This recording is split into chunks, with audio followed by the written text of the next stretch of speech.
D. Hindi ka na magtatanong. Anong sagot? Ayokong sagutin. Sir naman, kailangan niyo pong sagutin. Gusto ko mapag-isa. Sir, tandaan ninyo, paalaala lang sir, nais naming malaman ninyo kung hindi kayo sasagot, walang result. B. B. Ang sagot ninyo, gusto mong alamin ngunit natatakot kang malamang mahal mo siya. Sinabi ko bang ulitin mo kung anong sagot ko? Sunod na tanong. Okay. Narito ang tanong. Ano namang tipo ng babae ang maaari ninyong magustuhan? A. Malinis at presentable. Sino naman ang iibig sa babaeng marumi? Nababalik ko na ba? Kung ganun, sir, hindi yun ang inyong magiging kasagutan. At B. Masayahin at hindi masaway. C. Matapang at matigas ang ulo. Ano po ang sagot ninyo? Matapang at matigas ang ulo. Bilisan mo. Anong resulta? Okay.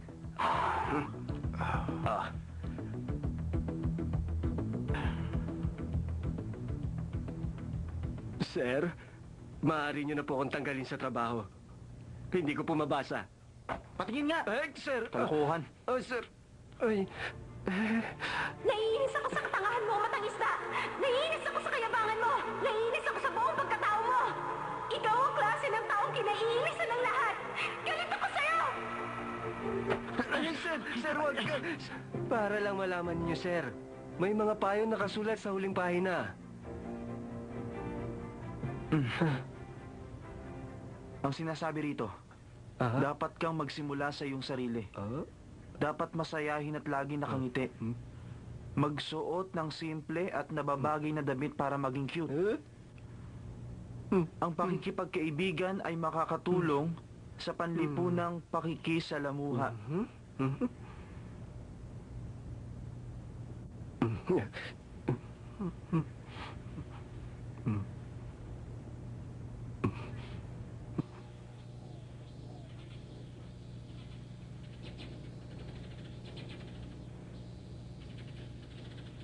Sanchay! Halika muna rito! Hardworking virgin! Punta mo na rito! Pwede ba tigilan nyo na ang ganyang biro? O sige, huwag ka na magalit. Inom ka muna. Umiinom kayo sa loob ng campus? Bakit? Sa tingin mo ba mga minors pa rin tayo? Anong masama kung uminom ako? Liga, buka.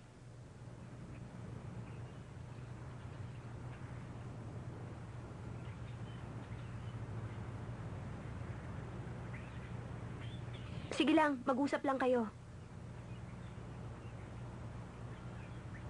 Uy, alam mo sa tingin ko kung anong dahilan?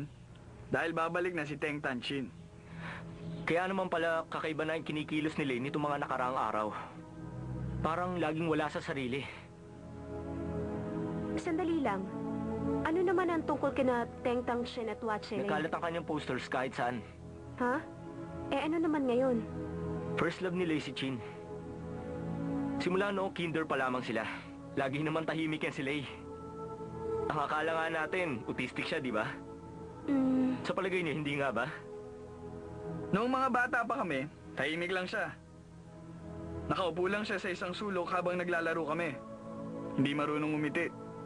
Pagkatapos, bigla na lang masusuka at tatakbong umiyak. At syempre, dahil mga bata pa lang kami, hindi namin alam kung anong gagawin. Pero si Shin, 3 taon na ang tanda sa kanya. Alam na niya kung anong gagawin. At simula noon, kapag umiyak si Lay, dadali siya ni Chin kung saan lugar. At pagbalik naman nila, masaya na si Lay. Malaki ang pinagbago ni Lay pagkatapos. Sa palagay namin, malaki ang nagawa ni Chin sa pagbabago ng katauhan ni Lay. Ang sakit ng ulo ko. Hindi ko na ito kaya. Para bang pinupukpok ako ng martilyo. Baka nasa bilangguan na ng mga baliw si Lay. At ngayon nga, naghihintay si Watchelay ng tawag mula kay Chin.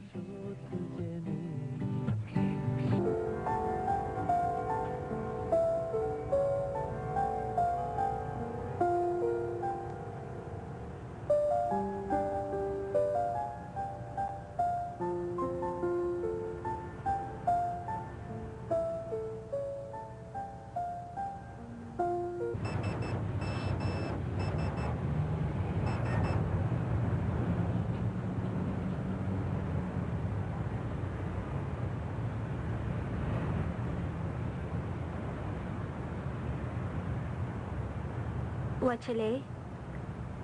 Ano ginagawa mo rito?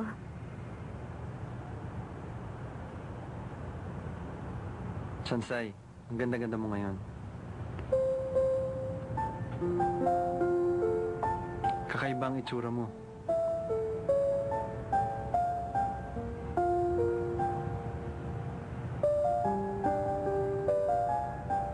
Good night. Masaya ako at nagkita tayo ngayon.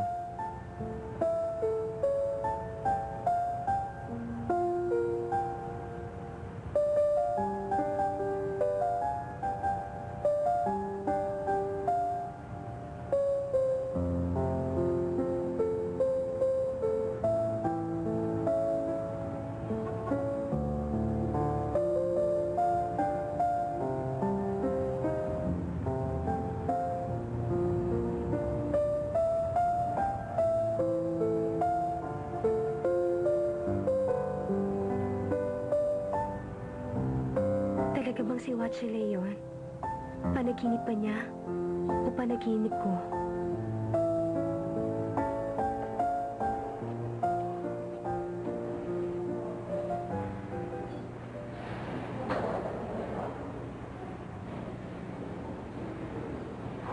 Tingnan mo to, dali! Nasa magazine si Teng Tang Chen. Wow! Ang ganda-ganda niya. Sana kasing ganda rin ako ni Teng Tang Chen. Hindi na maabot. Napakalayo ng narating ni Chen. Kung ikukumpara sa iba dyan. Oo nga. Yung isa, elegante at sosyal. Yung isa naman, losyang at pangit. At isa lang ang damit na suot sa loob ng 2 araw. Nagpapalit kaya siya ng underwear? Oh, gross! Sobra naman. Maganda na ba ako tingnan?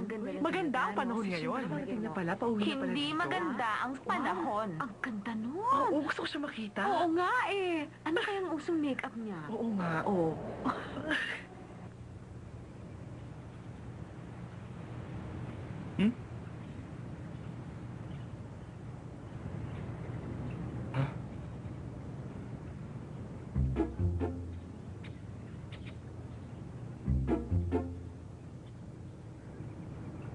O, ano nangyari sa'yo? Saan mo naman nabili yan? Ano sa palagay nyo? Bagay ba sa akin?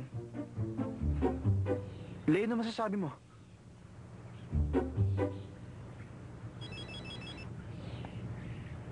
Hello? Dumating ka na? Okay. Punta na ako dyan.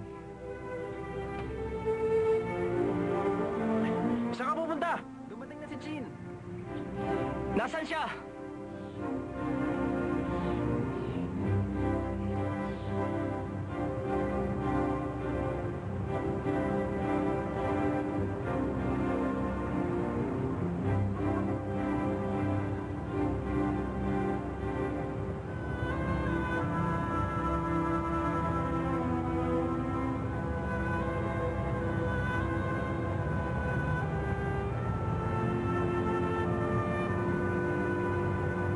Kumusta ka na?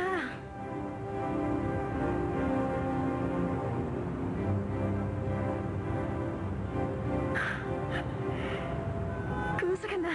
Binatang-binata ka na. Kay tagal ko naghintay.